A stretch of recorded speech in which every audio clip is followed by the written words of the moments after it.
பார்வையாளர்களில் நிறைய அறிவாளி இருக்கிறாங்க. மேடை நிற்கிற என்னை விட பெரிய அறிவாளி மரபின் மைந்தன் முத்தையா. கிட்டத்தட்ட 27 வருஷம் என்னோட சின்ன பையன். ஆனால் பேரறிவாளன். அவர் படித்த கம்பராமாயணமோ இலக்கியங்களோ எனக்கு எதுவுமே தெரியாது. நான்லாம் ரொம்ப பின்னாடி 64 வயசுக்கப்போ சொட்டையானதுக்கப்புறம் தான் நான் படித்தேன். சின்ன பையன், 56 வயசு ஆகுது. பேரறிவாளன். கேள்வி அவர், முதல் பலி அவர் தான். மைக் கொடுங்கப்பா. என்ன தோணா கேளுங்கப்பா சிவகுமார் பற்றி. வணக்கண்ணா. சொல்லுங்க. அதாவது நீங்கள் இந்த திருக்குறள் பற்றி நான் என்னோட பத்திரிகையில் ஒரு கட்டுரை எழுதினேன். அன்னைக்கு திருக்குறளுக்கு ஒரு பரிமேலழகர், இன்னைக்கு ஒரு திரைமேலழகர் அப்படின்னு பற்றி எழுதியிருந்தேன். இப்போ நான் என்ன கேட்குறேன்னா, அறத்துப்பால் பொருட்பால் எல்லாம் எழுதிட்டீங்க. காமத்துப்பால் ஏதாவது குறள் எழுதியிருக்கீங்களா? இதில் வந்திருக்கா? ஒரு கதை இருக்கு, அந்த கதையை சொல்கிறேன். இந்த மாதிரி நான் நேற்று ஒரு மனுஷன் கேட்டான், காமத்து பால் அது கெட்ட வார்த்தையாக நினைக்காம இன்பத்து பால்னு வச்சுக்கோங்க. அதுக்கு ஒரு கதை நாகரெட்டியார் பற்றி கேள்விப்பட்டிருப்பீங்க. அதாவது வாகினி ஸ்டுடியோ, இப்போ விஜயா ஹாஸ்பிட்டலாக இருக்குது. Nagireddiyar Gemini Vasan, modern theatre TRS மாதிரி, ஏவிஎம் செட்டியார் மாதிரி ஒரு மிகப்பெரிய தயாரிப்பாளர். பட் வாசன் டைரக்ட் பண்ணுவார், ஏவிஎம் செட்டியாரும் டைரக்ட் பண்ணியிருக்காரு, மாடர்ன் தியேட்டர் டிஆர் சொந்தம் டைரக்ட் பண்ணியிருக்காரு. நாகரெட்டியார் ப்ரொடியூசர் மட்டும்தான். அவர் முதல்ல படமெல்லாம் ஆரம்பித்து கொஞ்சம் தொழில் நொடிச்சு போனப்போ ஆந்திராவுக்கு போயிடலாம் முடிவு பண்ணும்போது, அவர் சம்சாரம் சேஷம்மான் பேர். சம்சாரம் கையில் காதில் போட்டு நகையாக காட்டி கொடுத்து, நீங்கள் தோற்று போய் ஊருக்கு போனால் கேவலமாக போயிடும், இந்த நகையெல்லாம் விற்று நீங்கள் தொழில் பண்ணுங்கன்னு சொல்லி எல்லா நகையும் காட்டி கொடுத்துறாங்க. இந்த நகையை பூரா எடுத்து விற்று பழையபடி பிக்கப் ஆகி நாகரெட்டியார் பெரிய ஆளாயிட்டார். பெரிய ஆளாயிட்டார்னா ஏசியாவிலேயே 14 ஃப்ளோர்னா சினிமா கொட்டகை, நம்ம சினிமா தியேட்டரோட பேசுகிற மாதிரி 14 ஃப்ளோரை உருவாக்கி ஏசியாவிலே பெரிய முதலாளின்னு ஆகிட்டார். அப்படி இருக்கிற விஜய சேஷமகால்னு சொல்லி ஒரு கல்யாண மண்டபம் ஒன்று தன்னுடைய சம்சாரத்தை பேர் கட்டார். நாங்கள் நிறையா கல்யாணத்துக்கெல்லாம் போயிருக்கோம். அதே காம்பவுண்டுக்குள்ளேயே இருக்குது விஜய சேஷமகால், விஜய ராணி மகால்னும்.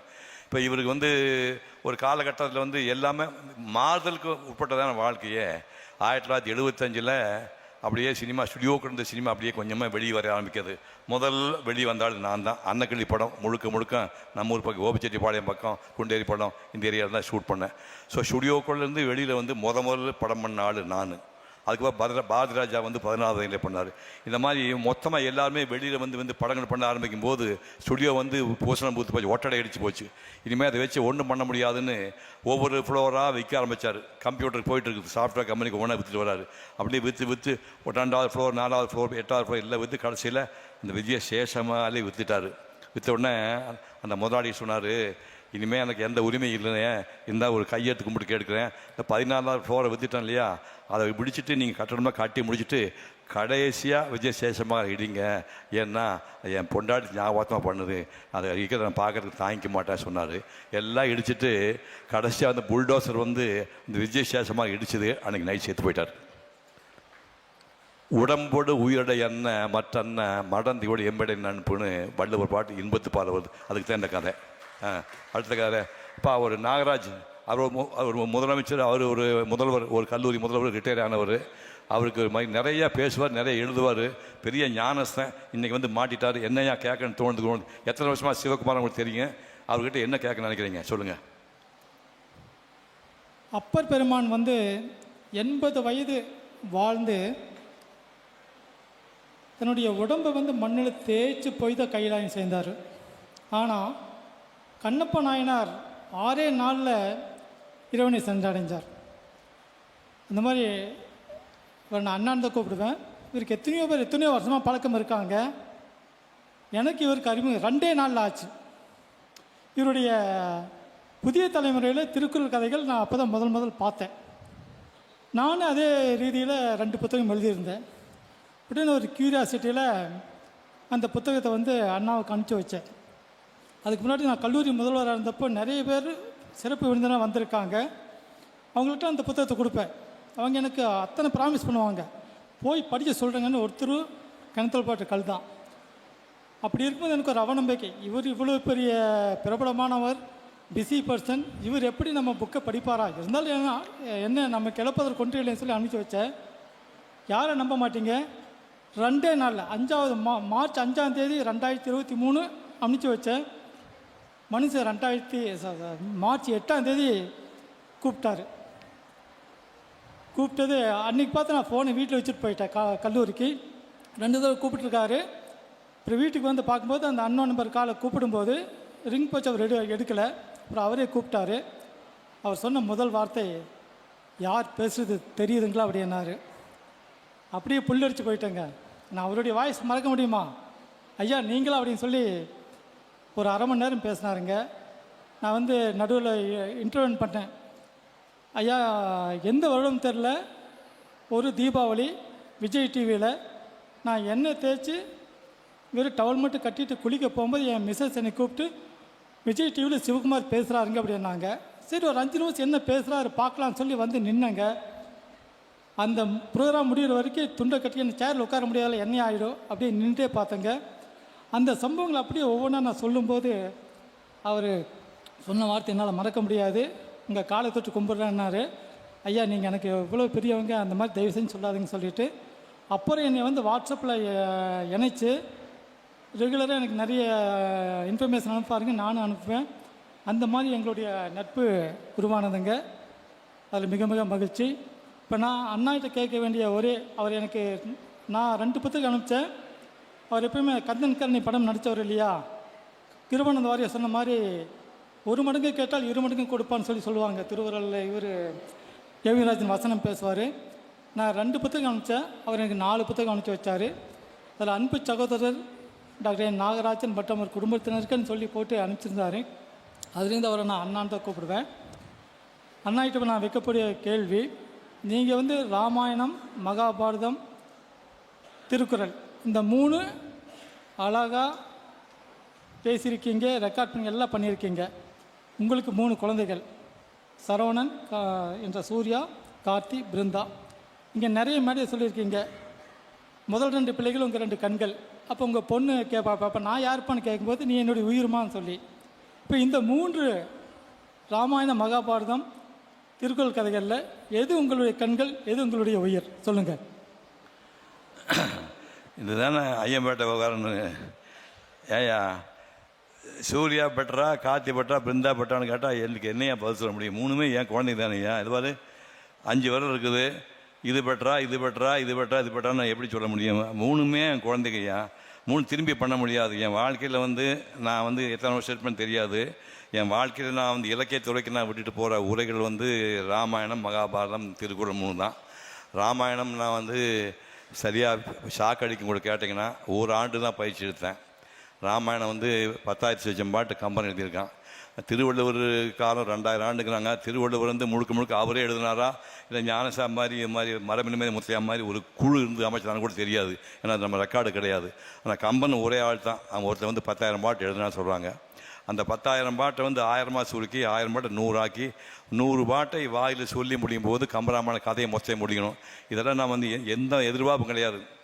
கிட்டத்தட்ட 64 வயசுங்கும் போது எல்லாம் மறந்து போய் பேரம் பேத்தி தொட்டில் போட்டு கட்டலாடி ஈசி சேரில் படுக்க வேண்டிய வயசு. 64 வயசில் நான் வந்து கம்பராமாயணம் 67 வயது.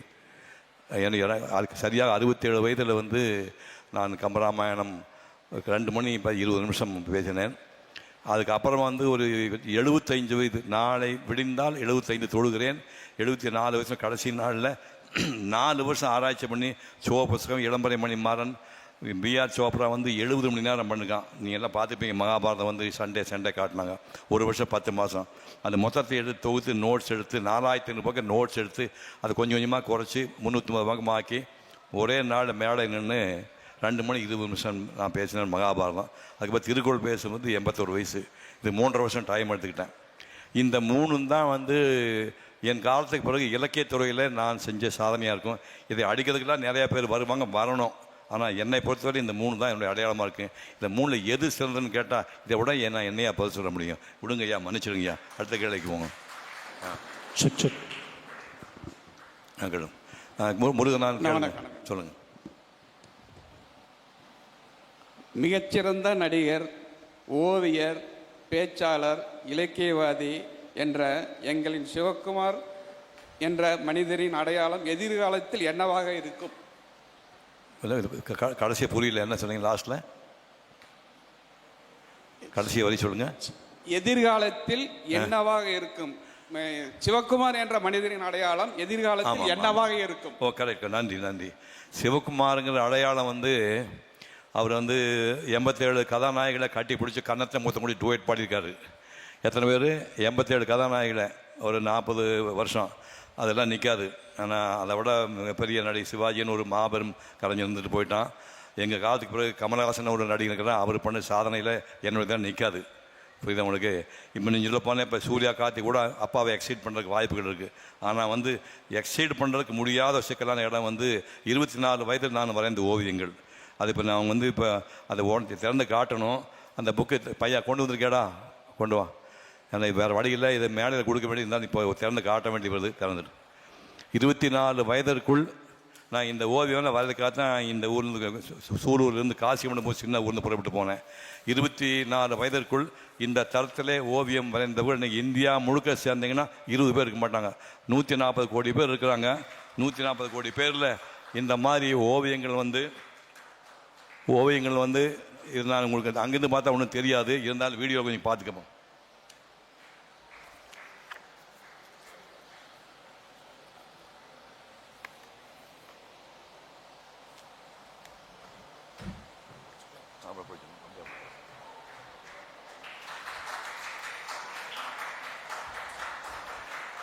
இது மதுரை மீனாட்சி அம்மன் கோயில் 10 மணி நேரம்.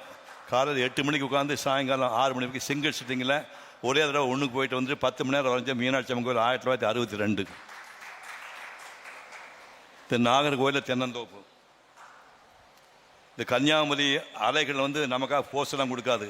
அந்த அலைகள் ஒரு 1000 அலைகள் அடிச்சுட்டே இருக்கு. அதை பார்த்து நான் வந்து 1964 வரைஞ்ச கன்னியாகுமரி அலைகள். இது இந்தியாவிலே பெரிய ஓவியர், நவீன ஓவியர் ஆனதிமூலம்னு பேர். அவர் இறந்துட்டார், ஒரு 5-6 வருஷம் இறந்துட்டார். மிகப்பெரிய ஓவியர். போர்ட்ரேட் அவர் நான் வரைஞ்சது. திருவண்ணாமலை இப்போ ஜோதிமலை இல்லையா, ஜோதி வைக்கிற மலை மேலே உச்சியிலிருந்து 4 கோபுரம். தூரத்தில் தெரிய இந்த மலை வந்து செஞ்சிக்கோட்டை 24 மைலுக்கு அந்த பக்கம் இருக்குது.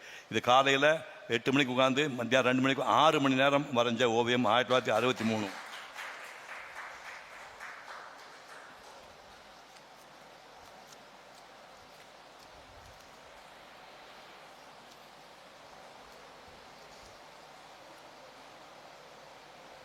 இது என்னுடைய தாயாருடைய தாயார், எங்கள் அம்மச்சின்னு சொல்லுவோம்.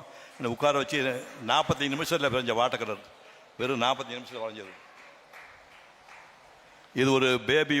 இதை பட 1959 கணக்கு போட்டு பாருங்கள். 60னா 64 66 வருஷத்துக்கு முன்னாடி வரைஞ்சது. இதை வரையும் போது எனக்கு 27 வயசு. இந்த ஓவியம் வரையும் போது இது ஜாக்குலின் கென்னடியர் சம்சாரம். ஜாக்குலின் கென்னடியர்.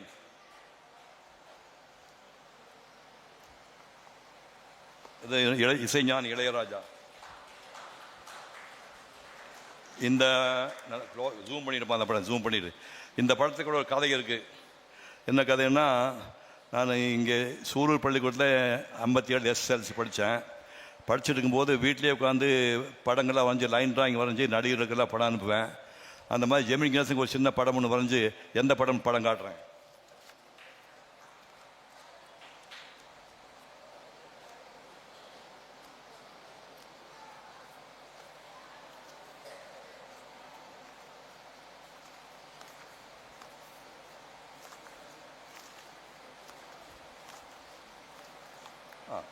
ஜூம் பண்ணிங்க. இந்த படம் தான் நான் ஜெமினி கணேசனுக்கு 1957 ஒரு சாதாரண பையன் தபாலில் அனுப்புனேன். இந்த ஓவியத்தை பார்த்துட்டு ஜெமினி கணேசன் எனக்கு பாராட்டு தெரிவித்து ஒரு ஃபோட்டோ ஒன்று அனுப்புனார். ஃபோட்டோ அனுப்பி வருங்காலத்தில் நீ பெரிய ஆர்டிஸ்ட்டாக வரையணும் இந்த கிராமத்தில் இந்த பையனுக்கு ஒரு லெட்டர் போட்டார். 1957 தீபாவளிக்கு அவர் லெட்டர் போட்டிருந்தார். அந்த லெட்டர் தான் நான் இன்னும் வச்சுருக்கேன். அவர் எந்த ஃபோட்டோவை அனுப்புனாரோ அந்த ஃபோட்டோவை பார்த்து 1960 நான் வரைஞ்ச ஓவியம். ஜூம் பண்ணிக்கும். அவர் அனுப்பின ஃபோட்டோவை பார்த்து நான் ஜூம் பண்ணுது. இதை ஜூம் பண்ணி முடிச்சாச்சு. இதுக்கப்புறம் காரை போட்டதில் சரஸ்வதி சபதம் படத்தில் ஜெமினி கணேசன் நானும் ஒன்றா நடிக்க ஆரம்பித்தோம். அப்போ அந்த மாதிரி இதே நீ படம்லாம் நல்லா வரைவியாமா அப்படின்னாரு. இல்லை உங்கள் படத்தையே நான் வரைஞ்சிருக்கேன், கொண்டாந்து காட்டுறேன்னாரு.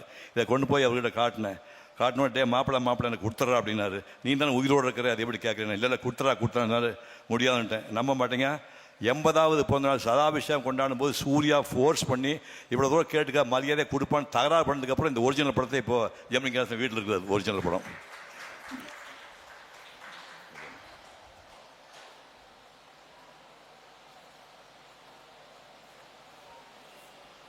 ஜூம் பண்ணிங்க. இந்த எல்லா படத்துக்கு பின்னாடி ஒரு கதை இருக்குது. இதை நான் அந்த திருக்குறளை ஆக்சுவலாக வருவது இப்போ காட்ட முடியாது.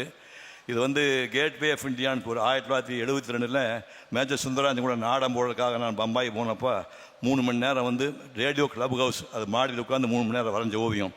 இந்த ஓவியத்தை வரைஞ்ச முடியும் போது போலீஸ் வந்து என்னை அரெஸ்ட் பண்ணிட்டாங்க. என்ன யுவர் அண்டர் அரெஸ்ட் என்னென்னு கேட்டால் அது டிஃபென்ஸ் ஏரியா, அது இங்கெல்லாம் பாம்பு போட்டு விடுவான்னு சொல்லி எதிரி பாம்பு போடுவாங்க. யாரை கேட்டு நீ வரைஞ்சேன்னா இல்லை ஃபோட்டோ எடுக்கலீங்கன்னா ஃபோட்டோ எடுத்தேன்னா படம் வரைஞ்சேன்னா இந்த மேப் கொடுத்தீங்கன்னா வந்து பாம்பு போடுவாங்கன்னு சொல்லி சொன்னோன்னே அப்போ தான் திருவள்ளுவரை காப்பாற்றினார். உயிராபத்து வரும்போது பொய் சொல்லாமல் அப்படின்னு சொன்னோன்னே டக்குன்னு அதை மைண்டில் வச்சுட்டு நான் J school of student, Bombay J school of student principal வந்து அவுட்டோர் போய் வரைஞ்சிட்டுவான்னு சொன்னார். நேற்று போய் ஒரே நிமிஷம் அவ்வளோ பக்கம் ஒரே நேற்றுக்கு போய் ஒபராய் சேரட்டன் மாடி இருந்து பம்பாயை வரைஞ்சா இது பாருங்க 3 மணி நேரம் என்டையர் பாம்பே வெறும் பென்சில் ஸ்கெட்சு, ஸ்கேல் எல்லாம் கிடையாது. 3 மணி நேரம் இந்த படத்தை வரைஞ்சேன். நேற்று நான் வரைஞ்சேன் சார், இன்னைக்கு இந்த படம் வரைஞ்சேன். நான் ஆஃப்டர் ஆல் ஸ்டூடெண்ட் சொன்னோடனே அரெஸ்ட் பண்ண வந்தேன். You do care for a cup of coffee, நான் ஆட விட்றா ராஜான்னு சொன்னேன். இப்படி எல்லாம் இந்த புத்தகத்தில் இருக்கிற ஓவியம் தான் சிவகுமாருக்கு பிறகு சொல்லக்கூடிய விஷயமா இருக்கும். ஒரு கேள்வி கேட்டான் அப்புறம் 2வது விஷயம் இப்போ நான் பண்ணிட்டு இருக்கிற விஷயம். ஏன்னா நாளைக்கு காலையில் என் பேரங்கெல்லாம் கெட்டிக்கான வரலாம். என் பேரனை வந்து எக்ஸல் பண்ணி கம்பராமாயணத்தை பேசலாம், மகாபாரத்தை பேசலாம், திருக்குறள் பேசலாம். அதெல்லாம் ஈஸியாக பண்ணிவிட விஷயம் இல்லை. என்னோட அவங்க பெட்டராக ஆக்ட் பண்ணுறாங்க. அடுத்த கேள்வி மைக் கொடுங்க. யார் அடுத்த கேள்வி? சார் வணக்கம். சார் வணக்கம் சார். அடங்கப்பா சிங்கக்குட்டி கேளப்பா. நடிகரா ஓவியரா அறியப்பட்ட சிவகுமார் பேச்சாளரா மிகப்பெரிய விஸ்வரூபம் எடுத்தீங்க.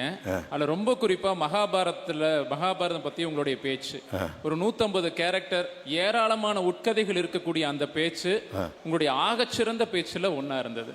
அது முடிஞ்ச உடனே வந்து சூர்யா அவர்களும் கார்த்தி அவர்களும் மேடையில வருவாங்க சார். உங்களுடைய கண்கள்லயும் கண்ணீர் இருக்கும், அவங்களும் கண்கள்லயும் கண்ணீர் இருக்கும். அந்த உணர்வு பூர்வமான அந்த மனநிலை, அதை பகிர்ந்துக்க முடியுமா சார்? அதை பகிர்ந்து எப்படி சொல்றது? யாரு ஹியூமர் சக்தியா? சிவா நீ நம்ம பையன் தான், சிவசக்தி. ஓகே பரவாயில்ல, அதிவாளி பையன். பரவாயில்ல, சந்தோஷமான கேள்வி. அது என்னன்னா 4 வருஷம் ஆராய்ச்சி பண்ணியாச்சு. சோவுடைய மகாபாரதம் புஸ்தகம் மொத்தத்தையும் எடுத்து நோட்ஸ் எடுத்தாச்சு. முதலே சொன்னேன். பிஆர் சோப்ரா 70 மணி நேரம் நோட்ஸ் எடுத்தாச்சு. இளம்பரை மணிமான் தூத்துக்குடிக்கு அம்மா ஒருத்தி, அந்த அம்மா ஆடியோ 20 மணி நேரம் எல்லாம் எடுத்து 4500 பக்கத்தை எடுத்து அதை அப்படியே குறைச்சி 4500 பக்கத்தை 3000 ரெடியூஸ் பண்ணி எந்த பாயிண்ட் விட்டு போகக்கூடாது. 3000 2000 ஆக்கி, 2000 1000 ஆக்கி, 1500 ஆக்கி, 500 350 பக்கமாக ஆக்கி என் டாக்டர் ரூம் கூட நைட்டில் உட்காந்து விடிவரே உட்காந்து எழுதி முடிச்சாச்சு. 1500 பக்கத்தை 350 பக்கம் எழுதி முடிச்சாச்சு. அதுதான் சிவகுமார் பேசிய மகாபாரதம். இப்போ அந்த புக்கில் இருக்குது. அதை பேசும்போது என்னாச்சுன்னா, ஒரு தவம் சொன்ன யார் நீங்கள் தான் சொன்ன, தவம் மாதிரி வாழ்ந்துட்டு வீட்டில் பொண்டாட்டி புள்ள கூட்டி எதுவுமே தெரியாது, இதுலேயே வாழ்ந்து 2 மணி நேரம் இப்போ மேடை ஏறி நின்று ஒரு சொட்டு தண்ணி குடிக்காமல் பேப்பர் ரெஃபரன்ஸ் இல்லாமல் அதை மொத்தையும் பேசி முடித்த போது இந்த மக்களை இவ்வளோ பொறுமையாக இருக்கிற உங்கள் எல்லாரையும் பாதம் தொட்டு வணங்க தொட்டு கும்பிட்டோன்னா எழுந்து பயங்கரமாக விசில் அடித்தாங்க எல்லா பெரியவங்களையும். அப்போ அந்த வினாடி வந்து உங்களுக்கு தெரியாது, அந்த அனுபவம் யாருமே கிடையாது. இந்த வினாடி செத்தால் சந்தோஷப்படுவேன்னு நினைத்தேன் நான். இந்த வினாடி என் உயிர் போனால் பெருமைப்படுவேன் நினச்சேன். அப்படி அந்த எமோஷன் தான் சூர்யா காத்தி வரும்போது நான் காட்டி பிடிக்கிறது காரணம். நன்றி. அடுத்த கேள்வி. வணக்கம் திரு சிவகுமார் அவர்களே. நான் ராஜகுமார், பொள்ளாச்சி என்ஜிஎம் கல்லூரியின் முன்னாள் முதல்வர். நீங்கள் அங்கே வந்திருக்கின்றீர்கள். இன்றைய காலகட்டத்திலே திருக்குறளில் இருந்து இளைஞர்களுக்கு அவர்கள் சரியான வழியில் செல்வதற்கு ஏதாவது ஒரே ஒரு குறள் சொல்ல வேண்டும் என்றால் அதை எந்த குறளை நீங்கள் சுட்டி காட்டுவீர்கள் என்பதை அதை நீங்களே சொல்லிடுங்க. பெட்டர் என்ன கேட்டால் 1000 சுருக்கி 10,330 குரல் 100 குரலாக சுருக்கிறதுக்குள்ளேயே மண்டை காஞ்சி போச்சு எனக்கு.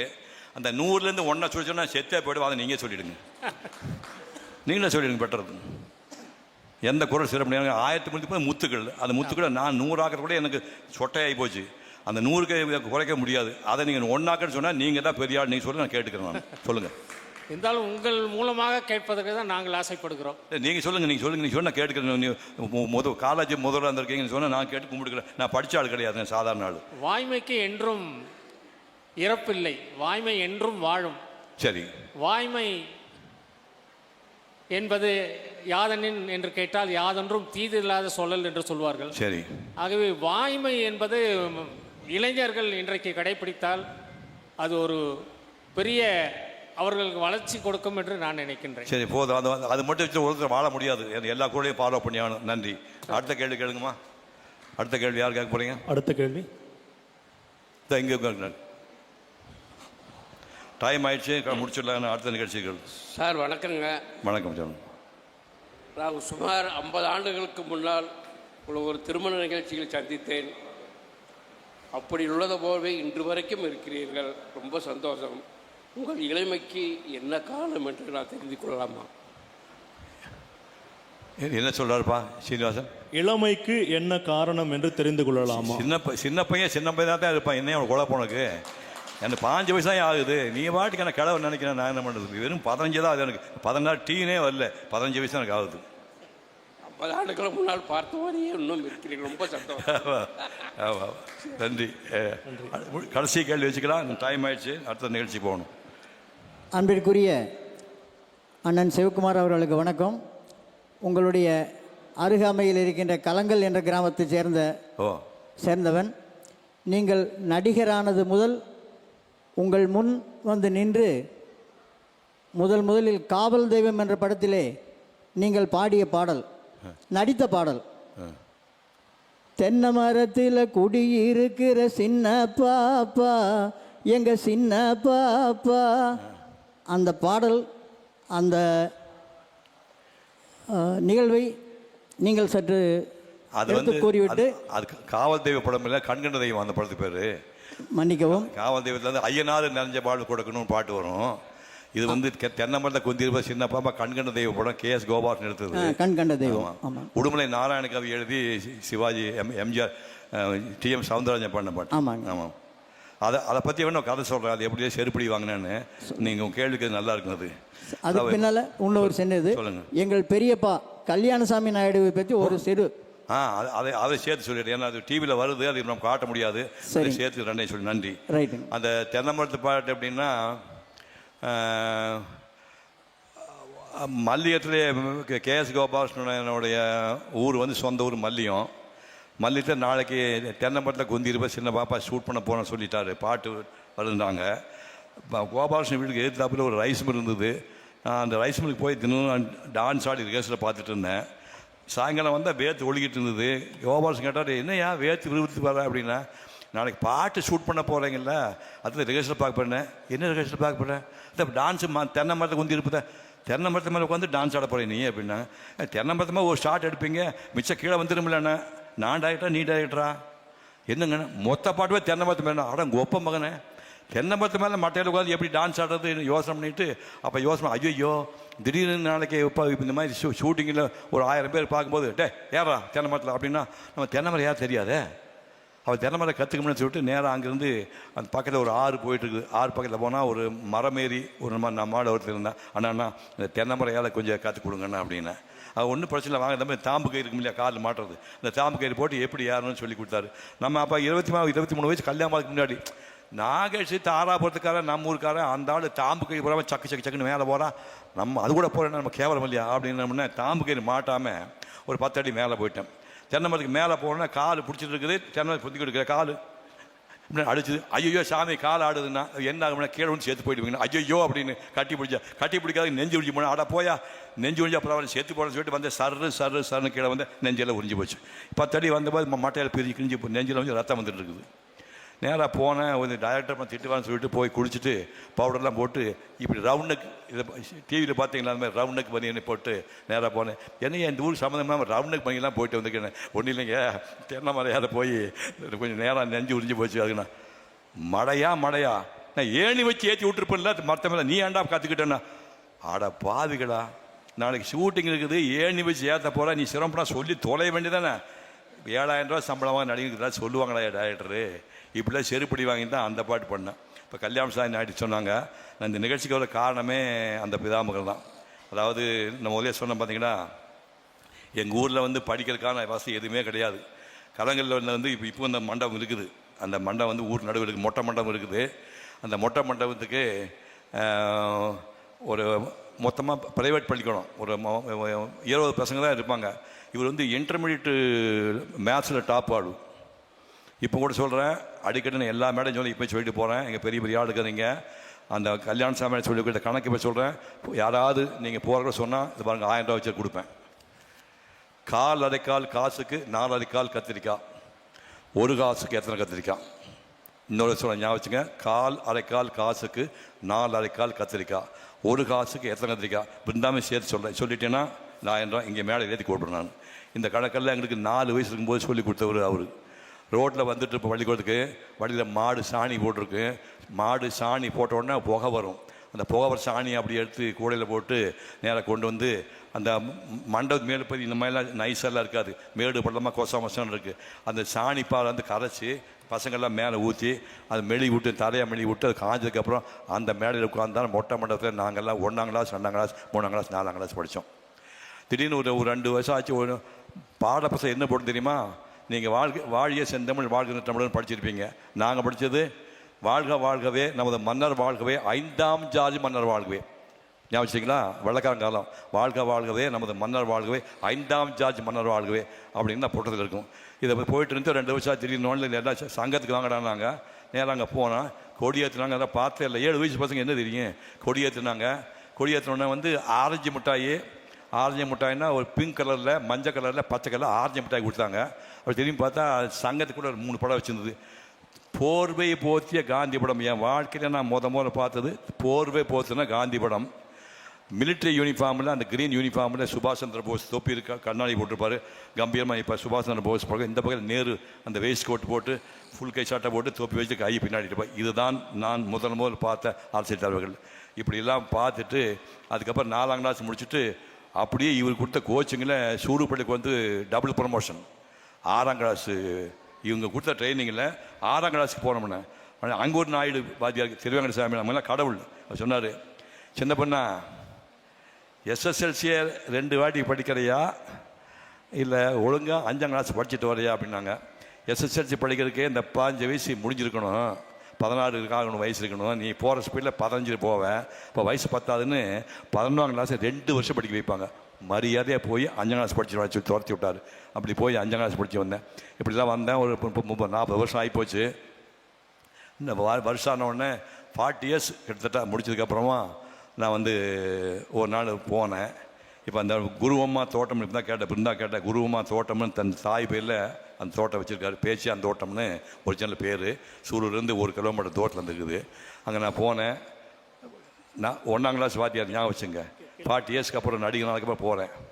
தண்டபாணி என்னப்பா மழை பாரியெல்லாம் ஏமாற்றி போட்டுதப்பா, காடு கையில் ஒன்றும் விளைய மாட்டேங்குது, கிணறு வட்டப்பாறையாக இருக்குது, வட்டப்பாறைனா தோண்டப்பெல்லாம் முடியாது, வெடி வச்சு தோண்ட முடியாது. சுருக்கமாக சொன்னால் நானுக்கிட்டு செத்து போகலான்னு தோணுது. நீ என்ன பண்ணுற, இந்த காட்டுக்குள்ளே ஒரு எட்டு போயிட்டு வா. கற்பனை பண்ணி பாருங்கள். தன்னுடைய மாணவனை ஒரு வாத்தியார் குருநாதர் இந்த காட்டுக்குள்ளே ஒரு எட்டு போயிட்டு வா அப்படின்னாரு. ஐயா புரியலன்ட்டே செருப்பை கட்டி விட்டு காட்டுக்குள்ளே நடு போயிட்டு வாடா அப்படின்னாரு. அப்போ எனக்கு புரிஞ்சு போச்சு, ஐயா நான் வந்து ராமபுராணம் இல்லை, இந்த பூமி அகலியும் இல்லை, என் பாதப்பட்டு விமோச்சனம் பெறதுக்கு நான் சாதான்ட்டே ராமாயணம் நான் தான் சொல்லி கொடுத்தேன். நம்பிக்கை தான் ஒரு நம்பிக்கை பற்றி தான் வாழ்க்கைங்கிறது. போடா நீ உள்ள போட்டார். கண்ணில் தண்ணி விட்டு ஒரு 50 அடி பூமிக்குள்ளே போயிட்டு அவனை கூட சொல்ல திரும்பி வந்துட்டேன். ஒரு வருஷம் கழித்து போனேன். டே நண்டமாணி வாடா, உன் பாதம் பட்ட நேரம் பிளாட் போட்டு விற்றுட்டேன். கற்பனை பண்ணிப்பாங்க, உன் பாதம் பட்ட நேரம் பிளாட் போட்டு விற்றுட்டேன். பாப்பாயின்னா பெரிய பொண்ணு, பாப்பாய்க்கு 2 லட்சம் பேங்கில் போட்டேன், ராமூர்த்திக்கு 3 ரூபா போட்டேன், எனக்கு 2 ரூபா பணம் இருக்குது, நல்லா கண்டானார். ஒரு வாத்தியாரை வந்து தங்கிட்ட 1 ரூபா கொடுத்து படித்த பையனை மேலே ஒரு ஞாபகம் வச்சு அந்த பூமிக்குள்ளே போயிட்டு வாடா, உன் பாதம் பட்டு எனக்கு விமோச்சனம் ஒரு வாத்தியார் சொல்லுவாரா? அப்படி வாத்தியார் எங்காவது பார்க்க முடியுமா? அப்படி பார்க்க முடியுமா? அந்த வாத்தியாருடைய பேரனுடைய சம்சாரம் தான் இந்த பொண்ணு. அந்த வாத்தியாருக்கு நன்றி தெரிவிக்காதான் நான் இங்கே வந்தேன். அடுத்த கேள்வி முடிச்சிடலாம். இறுதி கேள்வி. ஐயா வணக்கம், நான் ராஜாராம், டெல்லி வானொலியில் வேலை பார்த்துட்டு வந்தேன். நீங்கள் 76 டெல்லிக்கு வந்திருந்தீங்க. டெல்லியில் வந்து என்எஸ்என் நாடக தியேட்டர் நாடகங்களெல்லாம் நடிச்சிங்க. ஆமாம். மேடை நாடகங்களை இப்போ விட்டு ஒதுங்கியாச்சு. ஓவியர், இலக்கிய பேச்சாளர், நடிகர், இதுக்கு எல்லாத்துக்கும் மேலே மேடை நாடகத்தை பற்றி உங்களுடைய கருத்து என்ன? உங்களுடைய வருத்தம் இருக்குதா அதை விட்டு விலகிட்டோமே என்ன? மேடை நாடகம் வந்துங்க இப்போ தமிழ்நாட்டில் வந்து ரூல் பண்ண எல்லாருமே தியாகராஜவா, அவர் பி.எஸ். சொன்னப்பா எல்லாமே நான் மேடையிலேருந்து வந்தவங்க தான். அதப்படி எம்ஜிஆர், சிவாஜி எல்லாம் 100% மேடை நடிகராக வந்தவங்க தான். நான் வந்து சினிமாவுக்குள்ளே போயிட்டு அப்புறம் தான் மேடைக்கு வந்தேன். முதல்ல வந்து மோகன் நல்லாக்குன்னு சொல்லி ஊரை ஏமாற்றிக்கிட்டே இருந்தேன். பார்த்தா முருகன் வேஷம், சிவன் வேஷம், திருமால் வேஷம் போடுற மாதிரி மூஞ்சி வச்சு ஏமாற்றிட்டு இருந்தேன். இதை வச்சு ஓட்ட முடியாதுன்னு நாகேஷ், சிவாஜி கணேசன் மேடையில் பார்த்து சொந்தமாக ட்ரூப் ஆரம்பிக்கும் போது சொந்த ட்ரூப் நடத்த முடியாமல் மேஜர் சுந்தரராஜன் கூட சேர்ந்து கிட்டத்தட்ட ஒரு 750 நாடகம் போட்டேன். DTEA நீங்கள் பார்த்து நடந்து போய் டெல்லி தமிழ் எஜுகேஷன் அசோசியேஷன், கரெக்டாக PH சுப்பிரமணியம் அவர் தான் தலைவராக இருந்தார். பாலக்காட்டு ஐயர் அவர் டாக்டர் PH சுப்பிரமணியம் அவர் தான் அரேஞ்ச் பண்ணியிருந்தார். DTEA பேர் டெல்லி தமிழ் எஜுகேஷன் அசோசியேஷன். அந்த கட்டடம் கட்டுறதுக்காக நாங்கள் நாடகம் போட்டோம், 2 நாடகம் போட்டோம்னு நினைக்கிறேன். அந்த நாடகம் போடும்போது அந்த போய் பார்த்தோம்னா இந்த தமிழ் எஜுகேஷன் படி குழந்தைகளை வந்து மிலிட்ரி கேம்பில் பார்க்குற மாதிரி கூடாரங்களை போட்டிருந்தாங்க. ஞாபகம் இருக்குங்க உங்களுக்கு? கூடாரங்களை போட்டு கூடாரத்துக்குள்ளே 20-30 வருஷம் படித்தாங்க. வகுப்பறை கிடையாது, திறந்த விலையிலே ஒரு கூடாரம் வந்து துணியில் கூடாரம் போட்டு அந்த கூடாரத்தில் குழந்தைகள் படித்து கொண்டார்கள். அதுக்கப்புறம் தான் இப்போ அதை கட்டிட்டாங்க. அதுக்காக நாடகம் போட போனேன். நாடகம்தான் இப்போ நான் வந்து இவ்வளோ தூரம் பேசுகிறேன்னா அம்மந்தாலி அப்பாவி நாடகம் வந்து 250 பக்கம். 250 பக்கத்தில் வந்து மொத்தமாக எல்லாரும் பேசுகிற டயலாக் மொத்தத்தையும் நான் படிச்சிருப்பேன். யார் தப்பாக பண்ணால் நீ தப்பாக சொல்லிட்ட டயலாக் இந்த டயலாக் சொல்லு. ஏன்னா 10 கேரக்டர்னா 10 கேரக்டர் டயலாக்கே மொத்தம் மனப்பாடம் பண்ணி வச்சுருப்பேன். அந்த மாதிரி மனப்பாடம் பண்ணுற சக்தியும் மிகப்பெரிய கூட்டத்தை கண்டா ஸ்டேஜ் ஃபியர் இல்லாமல் போகிற காரணம் நாடகம் தான் எனக்கு முதல் தெய்வம். நன்றி. முடிச்சிடலாமா? அடுத்த நிகழ்ச்சிக்கு போடலாம். 7 மணி ஆகுது. நன்றி. வணக்கம் சிவகுமார் அவர்கள். சொல்லுங்கள். 1330 திருக்குறளில் 100ஆக சுருக்கி நீங்கள் ஒன்று சொன்னீங்க. பட் இப்போ திருமணத்தில் மொய் வைக்கிறதுனா 101 வைப்பாங்க. இல்லை, மைக்கில் கேட்கல, கரெக்டாக சொல்லுங்கள். திருமணத்தில் மொய்ன்னு வச்சா 100ங்கிறது பதிலாக 101 வைப்பாங்க. அது மாதிரி உங்களை வந்து 101வது குறளுக்கு ஈன்ற பொழுதில் பெரிதுவக்கம் தன் மகனை சான்றோன் என கேட்டதாய் அதை போட்டோங்க. அது திருக்குறள் வந்துடுச்சு. அது உங்களுக்கும் பொருந்துங்கிறதுக்கு தான் நான் சொல்லுவேன். அது ஓகே, சந்தோஷம். நீங்கள் சொன்ன மகிழ்ச்சி. நாங்கள் வந்து ஈன்ற பொழுது பெரிய தன் மகனை சான்றோன் கேட்டதாய்க்கு எங்கள் சின்னம்மா போட்டு கதை போட்டு குமரன் எழுந்து இல்லையா இந்த நிகழ்வை திரும்பி முகத்தை காட்டு. இவங்க அம்மாவை தான் அது யூஸ் பண்ணிக்கிறது. திருக்குறள் படத்தில் வந்து ராமத்தாள்னு பேர். இவங்க கடைசி குறள் 199வது குறள் வந்து ஈன்ற பொழுதில் பெரிதவங்க தன் மகனை சான்றோனை கேட்டதாய் பாட்டுக்கு குமரேசனுடைய தாயார் 100 வயசு வாழ்ந்தாங்க. அந்த அம்மா எப்படி குழந்தை பெற்றாங்க அப்படிங்கிறத அந்த பாட்டை யூஸ் பண்ணியிருக்கோம். நன்றி. நன்றி. நான் முடிச்சிடலாமா? நன்றி. வாங்க. இப்பொழுது சிந்தனை போக்கள் புத்தக வெளியீட்டு நிகழ்வு தொடங்க இருக்கிறது. ஐயா சிவகுமார் அவர்கள் இருக்கையில் அமருமாறு கேட்டுக்கொள்கிறோம். நீங்கள் இவ்வளவு பொறுமையாக முதல்ல ரொம்ப டிசப்பாயிண்டிங் ஆயிடுச்சு. வளவளவுன்னு பேசும்போது நான் இந்த நிகழ்ச்சியை தோற்று போகணும்னு நினச்சிட்டு இருந்தேன். இவ்வளோ தூரம் நீங்கள் பொறுமையாக இருக்கீங்கன்னா உங்களுக்கு எதாவது பழையபடி கையெழுத்து கும்பிடுறேன். இன்னொரு 1 hour நிகழ்ச்சி முடிஞ்சிடும். நன்றி. ஐயா